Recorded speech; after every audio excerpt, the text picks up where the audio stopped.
Video like जरूर कर लीजिए और ऐसे वीडियो लगातार फ्री में पाने के लिए चैनल को तुरंत सब्सक्राइब कर लीजिए और बेल आइकन को जरूर टैप कर लीजिए ताकि आगे भी सारे वीडियो आपको मिलते रहे। यूट्यूब में फॉलो करते हैं तो प्लीज ये वाला फ्री टेलीग्राम चैनल जरूर ज्वाइन कर लीजिएगा। सारे नोटिफिकेशन सारे अपडेट यहीं पे आते हैं, ध्यान रखिएगा।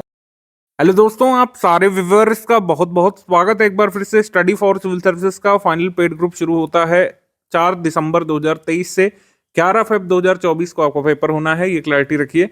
ऑफिशियल एग्जाम डेट आ चुकी है बहुत सारे एंटिसिपेशन के बाद। 30 नवंबर को विज्ञप्ति आई थी लोक सेवा आयोग की तरफ से, इसमें स्पष्ट कर दिया गया कि 11 फरवरी 2024 को रविवार के दिन 2 सत्रों में आपकी परीक्षा होनी है। 9:30 बजे से 11:30 बजे तक जीएस का होगा, सामान्य अध्ययन का पेपर, देन इसके बाद होगा 2:30 बजे से लेकर 3:30 बजे तक सामान्य हिंदी का।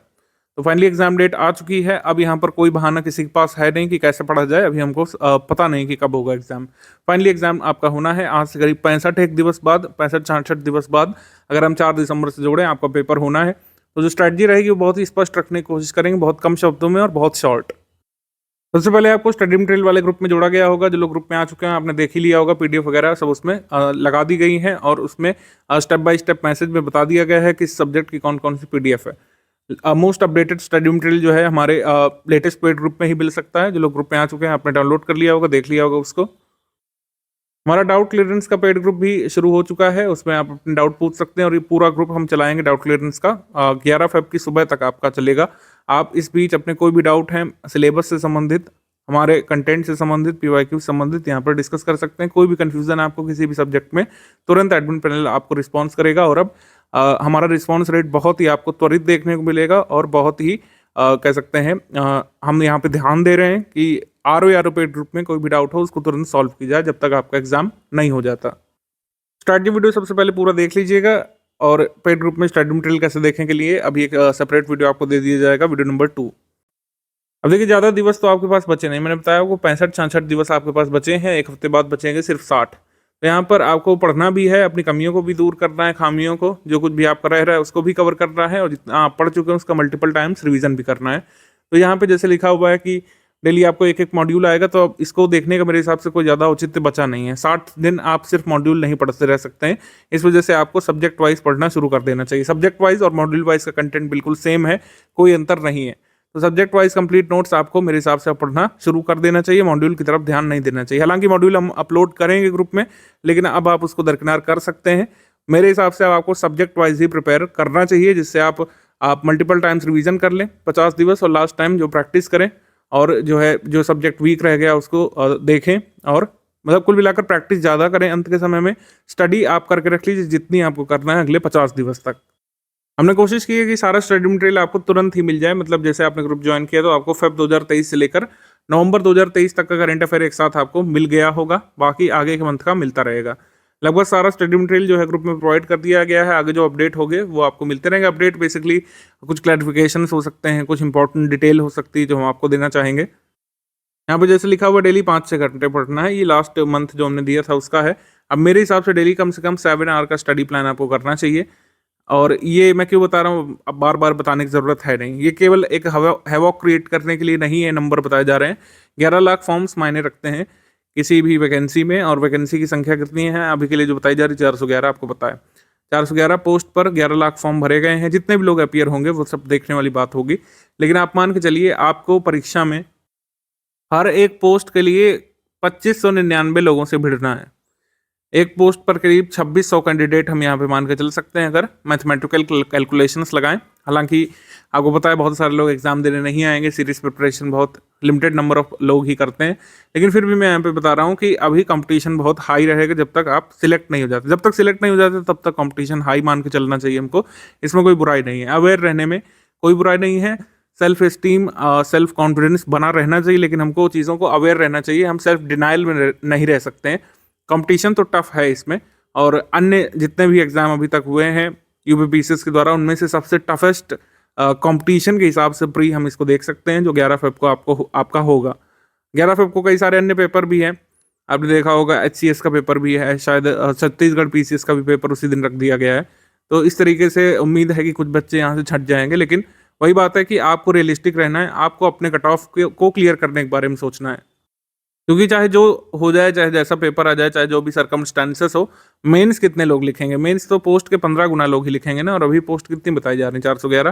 तो 411 के 15 गुना लोग ही मेंस लिखेंगे, और आपको उन मेंस लिखने वाले छात्रों में आना है कि नहीं, या फिर आप इंटेंट वो रखते हैं कि नहीं, ये डिटरमाइन करेगा आप कैसा स्टडी करते हैं अगले 65 दिवस में। 65 दिवस में आप कितना डेडिकेटेड है इसके लिए, किन चीज़ों को सेक्रीफाइस करना चाहते हैं, ये सब चीज़ें बहुत मायने रखती हैं। इसलिए इसी वजह से मैं पहले ही बता दे रहा हूँ, सेक्रीफाइस और जो आपको एफर्ट डालना है इसमें, आपको अपनी लिमिट तक पुश कर देना है अपने आप को, अगर आपको ये मेंस लिखने वाले साथियों में शामिल होना है तो। बोल वचन काफ़ी हो गया, अब आ जाते हैं सीधे सिलेबस पर। सीधे सिलेबस पर जो आपकी परीक्षा होगी, जो आपको 9:30 से 11:30 बजे तक एग्जाम देना है, वो इसका देना है सामान्य अध्ययन का वस्तुनिष्ठ प्रकारक, 140 अंक, 140 प्रश्न, और फिर 2:30 बजे से 3:30 बजे तक जो पेपर देना है वो ये वाला देना है। शब्द ज्ञान और व्याकरण का वस्तुनिष्ठ होगा, 60 प्रश्न, 60 अंक, कुल योग 200, और 200 में से फिर आपका बनता है सब पोस्ट वाइज और कैटेगरी वाइज कट ऑफ आएगा। इसी कट ऑफ से डिटरमाइन होगा कि आप मेंस लिखेंगे आरओ का या नहीं। ये बात मैंने लास्ट मंथ में बताई थी कि अब आपको सिर्फ और सिर्फ प्री पर फोकस करना चाहिए। हमारे मेंस वाले ग्रुप में भी अगर आप जुड़ गए हैं, तभी मैं ये सलाह दूंगा कि अभी प्रीलिम्स पर फोकस करिए। प्रीलिम्स के अगले दिन से मेंस की सब स्ट्रैटेजी वगैरह हम बताएंगे, सब डिस्कशन होगा, और आगे मेंस के लिए बढ़ेंगे हम लोग। लेकिन अभी के लिए प्रीलिम्स पर टारगेट करना आपको बेहद ज़रूरी है। आप सिर्फ और सिर्फ यहाँ पर 140 प्रश्न का जो आपका सामान्य अध्ययन का पेपर आने वाला है उसके बारे में सोचिए, और 60 नंबर का हिंदी का प्रश्न पत्र जो आने वाला है उसके बारे में सोचिए। 200 में से हमको कट ऑफ मार्क्स तक पहुँचना है, ठीक है। तैयारी के दौरान भी आपके दिमाग में चलते रहना चाहिए कि कट ऑफ हम तक हमको पहुंचना है, उससे कम हमें नहीं चाहिए। उससे कम में होगा भी क्या, फिर आप बाहर ही हो जाएंगे। 99% लोग बाहर हो जाने वाले हैं मैथमेटिकल वे में, अगर हम देखें प्रीलिम्स के बाद। अब हम देख लेते हैं पीवाईक्यू और ये जो कट ऑफ एनालिसिस है, ये मैं कई बार बता चुका हूँ, फिर से एक बार रिपीट कर लेते हैं, शायद किसी को ना पता हो। 2013 और 2014 में इस तरीके की कट ऑफ रहता था, क्योंकि निगेटिव मार्किंग नहीं होती थी। इसमें निगेटिव मार्किंग है, आपको पता है। 2017 कट ऑफ 122 मार्क्स गया था। ये आरओ की हाईएस्ट पोस्ट के लिए यूआर कैंडिडेट, अनरिजर्व्ड कैंडिडेट का कट ऑफ मैं यहाँ पर बता रहा हूँ, जो कि हाईएस्ट होता है। इसी वजह से हाईएस्ट के देखते हुए आपको टारगेट करना चाहिए हमेशा। बाकी जिस भी कैटेगरी में हैं आप, उसका लाभ आपको निश्चित तौर पर मिलना चाहिए। 2016 में कट ऑफ गया था 129। 2021 वाला सब चीज़ें हो चुकी हैं, इवन काफ़ी सारे लोग ज्वाइन भी कर चुके हैं, लेकिन अभी इसका प्रीलिम्स का कट ऑफ नहीं आया। कट ऑफ सिर्फ आया था 2021 वाले पेपर का, सिर्फ मेंस का। अब हम यहाँ पर बात कर ले रहे हैं हमारा टारगेट क्या होना चाहिए। टारगेट मैंने शुरू से ही बताया है, जब इवेंट नोटिफिकेशन आया नहीं था, काफ़ी पहले हमने क्लियर कर दिया था कि हमारी स्ट्रैटेजी रहनी चाहिए 140 की। 140 आउट ऑफ 200 ये हमारा टारगेट होना चाहिए, और ये एक रियलिस्टिक टारगेट है। कैसे? कठिन पेपर होने के बावजूद भी आपको टारगेट रखना है कम से कम 55 प्लस यहाँ पर हिंदी में हमको चाहिए। हिंदी जो आपका सामान्य हिंदी वाला जो पेपर होना है, व्याकरण और शब्द ज्ञान वाला सामान्य हिंदी वाला जिसको हम लोग बोलते हैं, इसमें आपको 60 से 55 प्लस चाहिए ही चाहिए। और बिल्कुल लाए जा सकते हैं, पास्ट में भी लोग लाए हैं। हमारा स्टडी मटेरियल पढ़ के, हमारे क्विज लगा करके जो पेड क्विज में अपलोड की गई है, 8-9 हज़ार क्वेश्चन कराए जा चुके हैं। अगर आपने उन्हीं को कर लिया और 1-2 बार पीडीएफ का मल्टीपल रिवीजन कर लिया, तो 55 प्लस कोई बहुत बड़ा सपना नहीं है, आप आसानी से इसमें कर भी सकते हैं। तो फर्स्ट कंपोनेंट आपका ये हो गया, हमको 55 प्लस इसमें चाहिए। सेकंड, आपको 80 से 85 मार्क्स करीब इसमें चाहिए ही चाहिए आउट ऑफ 140। थोड़ा सा टफ पेपर होता है जीएस का हमेशा ही, आरओ प्रीलिम्स का पेपर हमेशा ही टफ पेपर माना जाता है। इवन यूपीपीसीएस के कंपैरिजन में जरा भी कमतर हम इसको नहीं रखते हैं। थोड़ा सा टफ पेपर रहता है आपका यूपीपीसीएस आरओ में जीएस का, आप पहले के कोई भी पेपर देख सकते हैं। तो इस तरीके से 140 के करीब हमको टारगेट करना है, तब आप अनरिजर्व्ड कैंडिडेट में टॉप पोस्ट जो है आरओ की जो आएगी उसका कट ऑफ निकाल लेंगे। कैटेगरी वाइज आपका कट ऑफ कम कम रहता है, कुछ जो स्पेशल क्वालिफिकेशन वाली को पोस्ट होती हैं उसमें भी थोड़ा कम कम रहता है। इस बार स्पेशल क्वालिफिकेशन वाली पोस्ट ज़्यादा है नहीं वैसे। सब्जेक्ट वाइज बात कर ले तो इसमें किस किस सब्जेक्ट का ज़्यादा वेटेज रहता है, उस हिसाब से प्रायोरिटी आप सेट कर सकते हैं। पढ़ना सब कुछ है, कोई भी यहाँ पे मैं गुरु मंत्र नहीं देने वाला हूँ जो कई लोग बांट रहे हैं कि ये 3 किताबें पढ़ लो, सिर्फ ये 2 सब्जेक्ट पढ़ लो, 1 2 3 का कॉम्बिनेशन जो चल रहा है कि ये 2 सब्जेक्ट आप तैयार कर लो इससे इतने आ जाते हैं, ये वाला सब्जेक्ट तैयार कर लो इससे इतने आ जाते हैं, वो बाकी सारे छोड़ सकते हैं आप। ये सब मैं नहीं कोई फर्जी बातें बताऊंगा। आप किसी भी सब्जेक्ट को छोड़ करके कट ऑफ नहीं क्लियर कर सकते हैं। आप सब्जेक्ट के क्वेश्चंस छोड़ सकते हैं एग्जाम में, आपको टफ क्वेश्चंस देखने को मिलेंगे, ट्रिकी क्वेश्चंस भी देखने को मिलेंगे। आप जो सब्जेक्ट सबसे ज़्यादा तैयार करके जाएंगे, ऐसा हो सकता है सबसे ज़्यादा टफ क्वेश्चन उसी में आ जाए। लेकिन तैयारी के दौरान हम कोई भी सब्जेक्ट नहीं छोड़ेंगे, और जो ऐसा करेगा उसका कट ऑफ जो है उतना ही दूर उससे जाता चला जाएगा। ये क्लैरिटी होनी चाहिए। तैयारी के दौरान आप कुछ भी नहीं छोड़ेंगे, प्रश्न पत्र के दौरान आपको जो सही लगता है, जो सही क्वेश्चंस हैं जिसमें आप कॉन्फिडेंट है, उनको चूज करेंगे। ये सब्जेक्ट छोड़ने वाली जो तैयारी है, ये कार्य नहीं कर रही है आजकल बदलते पैटर्न में, बदलते ट्रेंड में क्वेश्चंस पेपर के। आप पेपर में डिसाइड करेंगे कि हमको क्या छोड़ना है, तैयारी के दौरान आप डिसाइड नहीं कर सकते हैं। तो प्रायोरिटी उसी हिसाब से बताई गई है। सबसे पहली प्रायोरिटी सामान्य हिंदी, क्योंकि उनको उसमें 55+ चाहिए। करंट अफेयर अगर आप स्टडी फॉर सिविल सर्विसेज का पढ़ेंगे, जितने सवाल इसमें आते हैं मैक्सिमम सवाल इसमें आप अटेम्प्ट कर सकेंगे। रीजनिंग पर आपको टारगेट करना है। रीजनिंग में अगर आपने अभी भी कुछ नहीं तैयार किया है तो पीवाईक्यू पर जरूर फोकस करिएगा। जितने पीवाईक्यू ग्रुप में दिए हुए हैं प्रीवियस ईयर क्वेश्चन यानी पीवाईक्यू, उनके रीजनिंग क्वेश्चन आप लगा लीजिएगा। उनसे संबंधित आप और भी जो क्वेश्चंस कर सकते हैं, मतलब पीवाईक्यू में जो चैप्टर्स पूछे गए हैं उनसे संबंधित अगर आप और क्वेश्चंस लगा लेते हैं थोड़ा प्रैक्टिस करके, उतना भी सफिशिएंट तैयारी हो जाएगी आपकी रीजनिंग के लिए। सारे सब्जेक्ट में जितने आते हैं आरओ प्रीलिम्स में, उसमें सबसे ज़्यादा मैं डुएबल या फिर कह सकते हैं कम डिफिकल्ट मानता हूँ रीजनिंग को, क्योंकि पीवाईक्यू की प्रैक्टिस करके आप बहुत हद तक उन क्वेश्चंस की नब्ज पकड़ सकते हैं। फिर उत्तर प्रदेश स्पेशल को टारगेट करना है। फिर मिसलेनियस को, मिसलेनियस से कई सारे सवाल आते हैं आरओ में हमेशा ही। भूगोल पर आपको टारगेट करना है, फिर पॉलिटी को, फिर साइंस को, फिर इतिहास को। इतिहास से सबसे ज़्यादा सवाल आते हैं, तब भी इतिहास को आखिर में रखा गया है, क्योंकि वही मैंने बताया कि पढ़ेंगे आप सब कुछ, प्रायोरिटाइज करेंगे चीज़ों को। यानी कि मल्टीपल रिवीजन सबसे पहले ऊपर के सब्जेक्ट का करेंगे, जो हमने लिखा। सामान्य हिंदी का मल्टीपल रिवीजन करेंगे आप, करंट अफेयर का, मिसलेनियस का, भूगोल का, पॉलिटी का।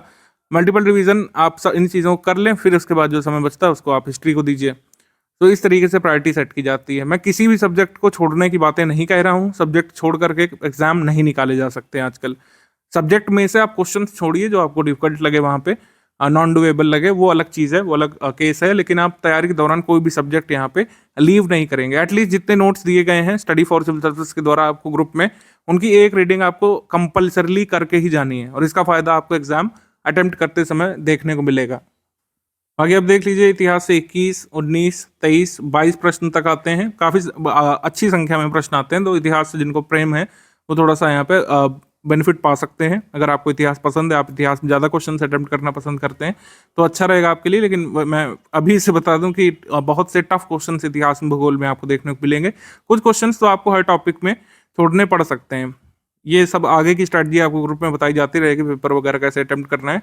लेकिन ये मन बना के चलिए कि चाहे आप जितना भी पर्यावरण पढ़ लें, कोई ना कोई ऐसा पर्यावरण का क्वेश्चन आ सकता है जो आपका गलत हो सकता है, उसको आपको छोड़ना पड़ेगा वहाँ पे। आप यूपी जीके में ले लीजिए, आप ले लीजिए करंट अफेयर में भी आ सकता है, एग्रीकल्चर तक में आ सकता है, कोई ऐसा क्वेश्चन जो आपको लीव करना पड़ सकता है वहाँ पे। इसी वजह से पूरी तैयारी करने के लिए आपको बताया जाता है शुरू से, जिससे आपके पास मैक्सिमम चांसेस रहें और मैक्सिमम चॉइस रहे आपके पास क्वेश्चंस की। 140 में से जो 80-85 निकालने हैं, उसमें कौन से लीव करने हैं आपको, कौन से अटेम्प्ट करने हैं, ये वही व्यक्ति चूज करने का अधिकारी होता है, या फिर उसी के पास प्रिविलेज होता है जो अच्छी तैयारी अपनी करता है। फिर भूगोल में 14, 25, 18, 11 क्वेश्चन। फिर यहाँ पर आपका पॉलिटी में 7 क्वेश्चन, 10 क्वेश्चन, 5 क्वेश्चन, 7 क्वेश्चन, इस तरीके से। इकोनॉमी में क्वेश्चन आते हैं, इकोनॉमी में ज़्यादातर करंट अफेयर क्वेश्चन आते हैं। हालांकि अब स्टैटिक वाले भी लगभग यूपीपीसीएस हर पेपर में पूछने लगा है, तो इस वजह से हम इसके लिए तैयार रहेंगे। आप स्टैटिक इकोनॉमी भी तैयार कर लीजिएगा, जो आपको हमने नोट्स दिए हैं उसमें से। साइंस के 11 क्वेश्चन, 10 क्वेश्चन, 20 क्वेश्चन, 21 क्वेश्चन तक आ सकते हैं। इसमें 13-14 क्वेश्चन, 15 क्वेश्चन तक हर बार यूपी जीके से होते हैं। जो यूपी स्पेशल कई पब्लिशर्स लिखते हैं, उसको हमारे यहाँ पर यूपी स्टैटिक जीके कहा जाता है, ध्यान रखिएगा। यूपी का करंट अफेयर अलग से दिया गया है। यूपी करंट अफेयर पर खासा फोकस इस बार किया गया है, क्योंकि यूपी करंट से हर एग्जाम में क्वेश्चन बनने की संभावना अब रहेगी। यूपी करंट भी आपको जरूर तैयार करना है। पहले इतना वेटेज नहीं होता था, लेकिन यूपी जीके के साथ यूपी करंट भी आपको तैयार करते रहना है। फिर ये हमारे टेस्ट का टाइम प्लान है, आप यहाँ पे देख सकते हैं। सबसे पहले हिंदी के सेक्शन वाइज टेस्ट होंगे, 50 MCQ हर टेस्ट में। तो ये 15 दिसंबर को आपका शुरू होगा, 25 तक ही चलेगा। 16 दिसंबर से फिर ये जीएस की सेक्शन वाइज टेस्ट सीरीज है। ये इसमें सब्जेक्ट लिखे हुए हैं, पहले साइंस का, फिर हिस्ट्री का, फिर इंडियन नेशनल मूवमेंट का। फिर ये हिंदी के फुल लेंथ टेस्ट होंगे, जैसा पेपर आता है 1 जनवरी से 2024 से। और फिर आपका ये जीएस का फुल लेंथ टेस्ट होगा। मतलब पूरे महीने आपकी जनवरी प्रैक्टिस चलेगी, दिसंबर मिड से लेकर आपकी प्रैक्टिस शुरू हो जाएगी।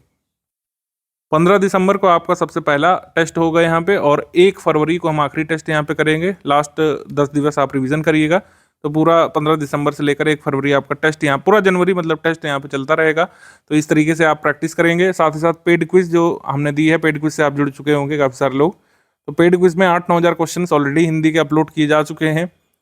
8 से 9 हज़ार ऑलरेडी हो चुके हैं। अब केवल जो हो रहे हैं हिंदी के, वो टफ ट्रिकी वाले, या फिर जिसमें हमें कुछ स्पेशल चीज़ आपको कन्वे करनी है, वो वाले क्वेश्चन सब कराए जा रहे हैं। 8-9 हज़ार क्वेश्चन जो पूरे सिलेबस को कवर करते हैं, हमारे स्टडी मटेरियल को कवर करते हैं, ऑलरेडी अपलोड हो चुके हैं। तो नए क्वेश्चन अपलोड होने का वेट नहीं करिएगा। हिंदी के जो 8-9 हज़ार क्वेश्चन अपलोड हो चुके हैं उसको आपको लगाना ही लगाना है।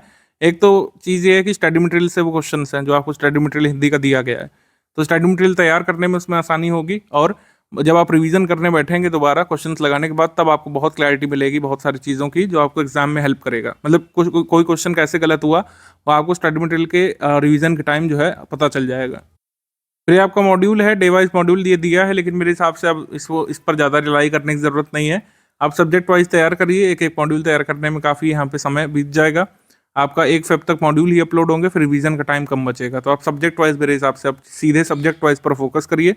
डेली जो है 6 से 7 घंटे, कम से कम 7 घंटे का आप प्लान बनाइए। ये आपका यूपीपीएससी आरओ का क्विज ग्रुप है, इसको ध्यान से देखिए। यहाँ पे अभी कुछ लोग कह रहे हैं कुछ क्विज के क्वेश्चंस कम हो रहे हैं, वो इसलिए कम हो रहा है क्योंकि ऑलरेडी हम जो सिलेक्शन वाले क्वेश्चंस हैं, या फिर हम लोग कह सकते हैं पूरे सिलेबस को कवर करने वाले क्वेश्चंस हैं, ऑलरेडी काफ़ी सारे करा चुके हैं। ये 3300 वाली संख्या आपको दिख रही है, इससे भी बहुत सारे क्वेश्चन हम लोग करा चुके हैं ज़्यादा। आप इसमें देखिए, पिंड मैसेज में आ गए आप, पिंड मैसेज में आ जाइए आप, थोड़ा सा इसमें और ऊपर आइए, फिर थोड़ा और ऊपर आइए जहाँ पे आपको लिंक दिखने लगे। यहाँ पे क्या लिखा हुआ है, यहाँ पे लिखा हुआ है R O all Hindi quiz link. ये वाला जो है इस पे जाना है आपको, इस पे हल्का सा टच कर दीजिए, यहाँ पे आ गए। अब देखिए इसमें सारे हिंदी के क्विज के लिंक एक साथ गिवन है। देखिए इसमें डे 1 से लेकर डे 199 तक ये पूरा करा दिया गया है। मान लीजिए आपको डे 191 अटेम्प्ट करना है, तो यहाँ पे हम लोग टच कर देंगे इसको, और डे 191 की क्विज ये है। तुर्दांत का विलोम क्या है, इसको आपको चूज करना है। भोंडा का विलोम क्या है, भूलोक का विलोम क्या है। तो मान लीजिए हम लोग कोई ऑप्शन चूज करते हैं, यौम का विलोम बताना है। यौम को मतलब दिन होता है, तो इसका विलोम होता है रात। हम लोग जैसे यामिया को चूज करते हैं तो ये हमारा सही उत्तर हो गया, यहाँ पे एक टिक लगा है और एनिमेशन हो जाता है। फिर इसके बाद आपत्ति का विलोम मान लीजिए हम लोग चूज करते हैं गलत वाला जानबूझ करके, तो ये गलत हो गया, तो क्रॉस लग गया है यहाँ पर, यानी कि जो मैंने उत्तर चुना वो गलत उत्तर है। सही वाला उत्तर कैसे दिखेगा, इस तरीके से टिक लगा हुआ। आलसी का विलोम क्या है, आलसी का विलोम है यहाँ पे जैसे कर्मठ, तो ये सही हो गया। इस तरीके से आपको क्विज करना है। कोशिश करिए कि अब कम से कम जो है 300-400 सवाल, मैक्सिमम 400 तक आप पहुंचाएं डेली। जीएस के हिंदी के इतने क्वेश्चन सॉल्व करिए, कम से कम 200 तो करिए कम से कम डेली, अदरवाइज कंप्लीट नहीं कर पाएंगे। और आपको कट ऑफ तक पहुंचने के लिए सारे क्विज के क्वेश्चन जो है उसको कंप्लीट करना जरूरी है।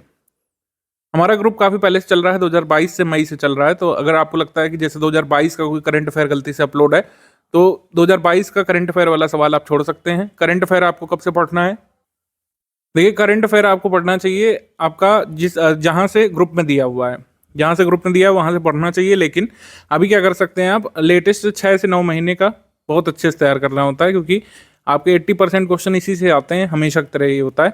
6 से 9 महीने, यानी कि जैसे फेब में आपका एग्जाम है, 11 फेब को है, तो आपको 15 जनवरी तक का करंट अफेयर तैयार होना चाहिए जो 2024 में। तो 15 जनवरी करंट अफेयर आपको जल्द दे दिया जाएगा। जनवरी मंथ जैसे एंड होने वाला होगा, उसके अराउंड हम आपको 15 जनवरी तक का करंट अफेयर अपडेट करके दे देंगे। 2024 तक का 15 जनवरी तक का करंट अफेयर हमको तैयार करना है। पीछे जाते हुए कोशिश कीजिए कि फेब 2023 तक का पूरा कंप्लीट करें। इतना नहीं कर पा रहे हैं तो कम से कम अप्रैल 2023 तक आपको पूरा करना चाहिए। मैक्सिमम सवाल अप्रैल 2023 से लेकर 15 जनवरी 2024 तक कंप्लीट हो जाएंगे। 90% सवाल अराउंड आपके यहाँ से हो जाएंगे, ठीक है। लेकिन अगर आपको 100% एक्यूरेसी चाहिए तो आपको फेब 2022 तक का भी पढ़ लेना चाहिए। तो अंतिम 65 दिवस का मूल मंत्र है, आपको एफिशिएंटली रीड करना है कुछ भी। अभी मैं इसका मतलब बताने वाला हूँ। मल्टीपल टाइम्स रिवीजन करना है, जो भी आप पढ़ें उसका मल्टीपल टाइम्स रिवीजन यहाँ पर बहुत जरूरी है। एक बार करने से कुछ नहीं होगा। क्विज ग्रुप में दिए गए सारे क्वेश्चंस को लगाना है और आपको टेस्ट सीरीज भी सॉल्व करनी है जो ग्रुप में दी जाएगी। तो प्रैक्टिस रिसोर्सेस हो गए हमारे मेजर पेड ग्रुप में, टेस्ट सीरीज और पेड क्विज जो आपकी अपलोडेड है, और मल्टीपल टाइम्स आपको रिवाइज करना है। आपको हर चीज़ को अब एफिशिएंटली रीड करना है। जो प्रीलिम्स की एग्जाम की डिमांड है, जैसे प्रीलिम्स में वाई पूछता है या व्हाट पूछता है, इनमें से कौन सही है, इनमें से कौन गलत है, क्या सही है क्या गलत है, ये सब पूछा जाता है ना।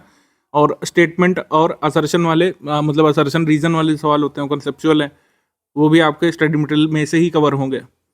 तो आपको एफिशिएंटली रीड करना है जो प्रीलिम्स की डिमांड है। आप पूरा पीएचडी अब नहीं करिए किसी भी टॉपिक में।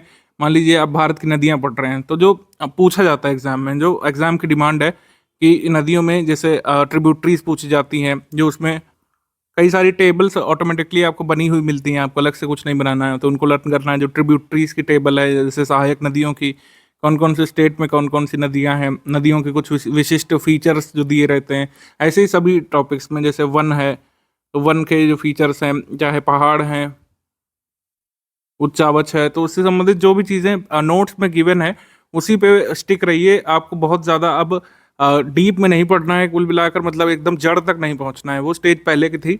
अब यहाँ पर सिर्फ प्रीलिम्स ओरिएंटेड तैयारी की जा सकती है, जिसमें एफिशिएंटली रीड करेंगे आप। जो एग्जाम में पूछा जाता है, व्हाट, व्हेन, वाई, ये सब जो पूछा जाता है, कब हुआ किसी चीज़ की स्थापना, किसी यूनिवर्सिटी की कब हुई, कोई मूवमेंट कब हुआ, क्रोनोलॉजी कैसे बन रही है, पहले कौन से इवेंट हुए हिस्ट्री में, बाद में कौन से हुए, इवन ज्योग्राफी में भी, इवन इन्वायरमेंट में भी हर चीज़ को देखिए, कौन सी चीज़ पहले हुई, कौन सी बाद में हुई, कौन सा एक्ट पहले आता है, कौन सा बाद में आता है।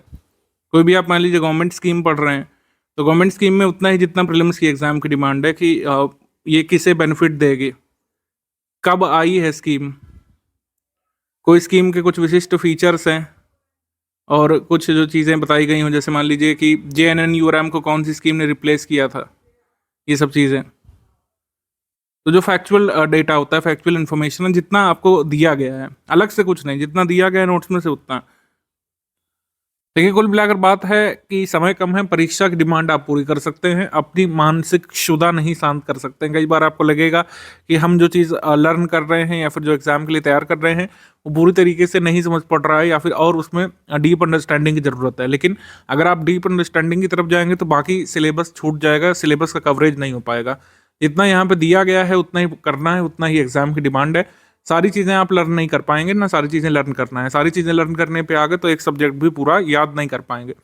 नहीं करना है, आपने नोटिफिकेशन पढ़ा होगा, कहीं पर भी नहीं दिया है कि चीज़ों को याद करना है, या फिर इस विषय से आपको ये सब याद करना पड़ेगा। याद करना एग्जाम की डिमांड नहीं है, तैयारी होती है। आप स्टडी मटेरियल पढ़िए, मल्टीपल टाइम्स रिवाइज करिए, प्रैक्टिस रिसोर्सेज जो दिए गए हैं उससे आप प्रैक्टिस करिए, इसी हिसाब से तैयारी होती है, वो होती आई है, आगे भी होगी।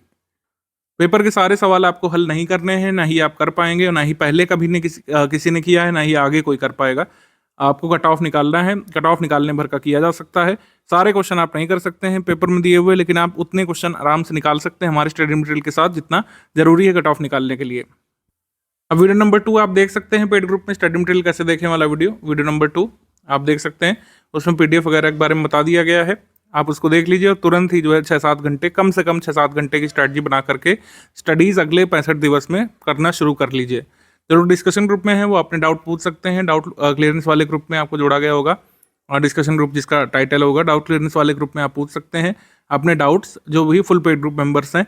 और जो लोग फुल पेड ग्रुप मेंबर नहीं है वो इस नंबर पर अपना डाउट भेज सकते हैं। यदि आपका कोई ऐसा डाउट है स्टडी मटेरियल से एसोसिएटेड, तो ज्ञान सर का पर्सनल व्हाट्सएप नंबर है, इस पे टेक्स्ट मैसेज के माध्यम से, केवल टेक्स्ट मैसेज के माध्यम से आप अपनी दुविधा बता सकते हैं। स्टडी मटेरियल से एसोसिएटेड अगर कुछ भी है तो आप इस नंबर पर बात करिएगा। अदरवाइज जो लोग फुल पेड ग्रुप में हैं वो ज्ञान सर के नंबर पर नहीं, अपने डिस्कशन ग्रुप में डाउट पूछिएगा।